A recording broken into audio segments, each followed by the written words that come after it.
নমস্কার বন্ধুরা, শম্পার হেসেলে আপনাদের সবাইকে স্বাগত। চলে এসেছি আরও একটি নতুন রেসিপি নিয়ে। আজকের রেসিপিটি খুবই ইউনিক হতে চলেছে। এই রেসিপিটি আমি বাংলাদেশের অত্যন্ত জনপ্রিয় একটি রেসিপি চিকেন তেহারি, সেখান থেকেই এই রেসিপিটি আবিষ্কার করেছি। তো আজকের রেসিপিটির নাম হলো এঁচোড় তেহারি।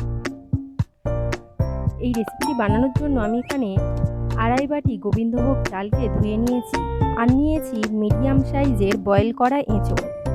এরপর নিয়েছি কুচনো পেঁয়াজ, তেজপাতা, জয়িত্রী, গোটা গরম মশলা। তারপরে নিয়েছি দুধ, টক দই, সর্ষের তেল, আর আদা, গ্রেট করা আদা, কাঁচা লঙ্কা, গ্রেট করা রসুন, নিয়েছি নুন, আর নিয়েছি জয়িত্রী আর জায়ফল গুঁড়ো, নিয়েছি ঘি আর গোলমরিচের গুঁড়ো আর গরম মশলা গুঁড়ো, আর নিয়েছি চিনি আর কেওড়ার জল। তো রেসিপিটি বানানোর জন্য আমি এখানে কড়াই গরম করে সর্ষের তেল কিছুটা নিয়ে নিলাম। এরপর সেই সর্ষের তেলের মধ্যে গোটা গরম মশলাগুলোকে ফোড়নে দিয়ে দিলাম। ফোড়নটাকে 1 মিনিট নাড়িয়ে নেওয়ার পর দিয়ে দিলাম কিছুটা কুচনো পেঁয়াজ। পেঁয়াজটাকে 2 মিনিট একটু লাল লাল করে ভেজে নেব। পেঁয়াজ ভাজা হয়ে গেলে দিয়ে দেব সেই গ্রেট করা রসুন, একটু নাড়িয়ে নেব।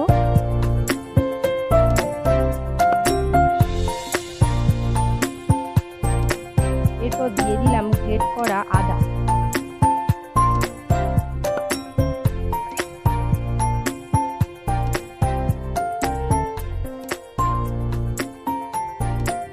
আরও একটু নাড়িয়ে নেওয়ার পর দিয়ে দেব সেই বয়েল করা এঁচোড়গুলোকে।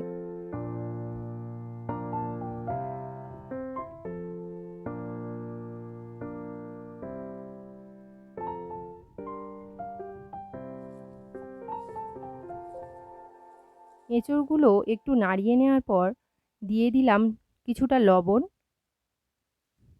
ও সেই জায়ফল ও জয়িত্রীর গুঁড়ো।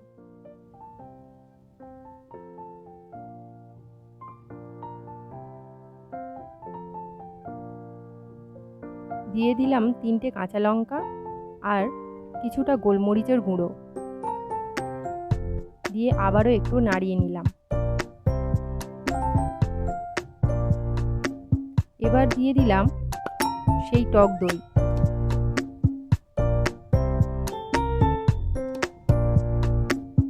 এবার একটু কষিয়ে নিয়েই দিয়ে দেব জল। উষ্ণ গরম জল আমি এখানে ইউজ করেছি।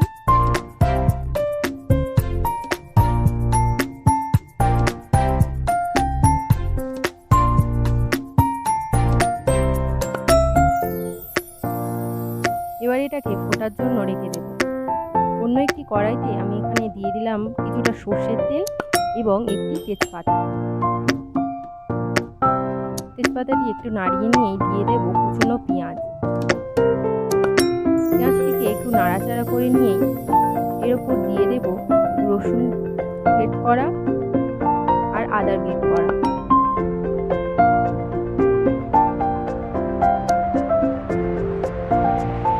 একটু নাড়িয়ে নিয়েই দিয়ে দেব সেই ধুয়ে রাখা জল ঝরানো গোবিন্দভোগ চাল।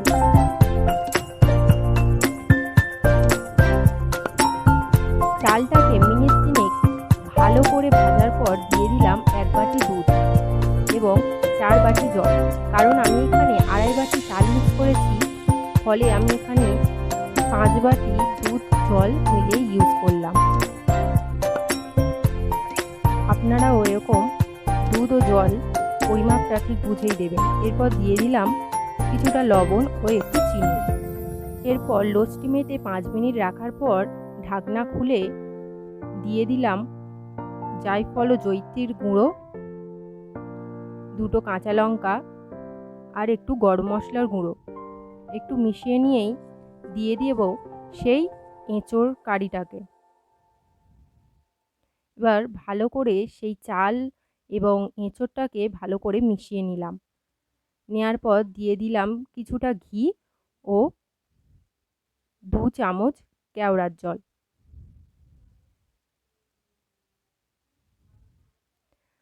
আমাদের এঁচোড় তেহারিটি একদম রেডি হয়ে গেছে।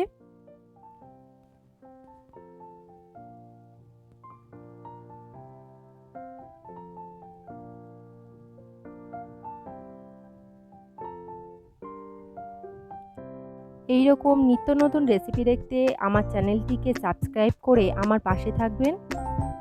সকলেই খুব খুব খুব ভালো থাকবেন। আজকের মতো টাটা।